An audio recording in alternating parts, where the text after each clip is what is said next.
For nearly 30 years since the end of the Cold War, many declared the end of history.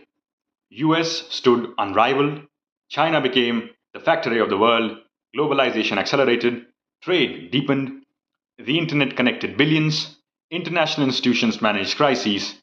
People called it the rules based international order. But stable world orders are rare. For most of human history, there was no clear global order at all.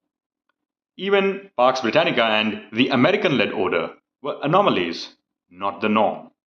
The same is true for the present. Today, the world is not unipolar or bipolar or even multipolar. US remains the sole military superpower but is overstretched. China is an economic superpower without global military reach. Russia can disrupt the system but not lead it. Europe is wealthy yet strategically divided.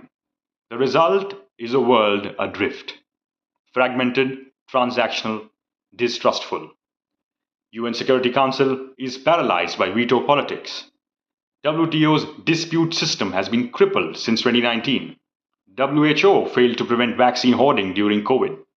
Meanwhile, every major power has become revisionist. US attacks other countries at will and weaponized SWIFT. Russia invaded Ukraine. China militarized the South China Sea and leveraged critical minerals. Tariffs, sanctions, human rights, export controls, technology denial, and supply chain restrictions are now coercive tools of negotiation. Everything is geopolitical. So, countries increasingly hedge instead of choosing sides. India buys Russian oil while joining the Quad. Europe trades with China while being a NATO ally. China supports Russia while managing ties with the US. The future, therefore, will not belong to rigid blocs, but to plurilaterals and issue-based coalitions of the willing and able. In such a world, soft power is frivolous. Hard power will cast a long shadow on diplomacy. Yet, lack of order is not necessarily bad. Classical Greece, Renaissance, Industrial Revolution, space race, all of these emerged in the absence of an order.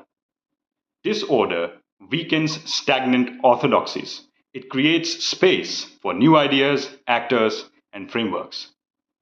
No one knows what system will emerge from today's disorder, if at all. The certainties of the post-Cold War era are over. The world is changing. And when the winds of change blow, build windmills, not walls. Thank you.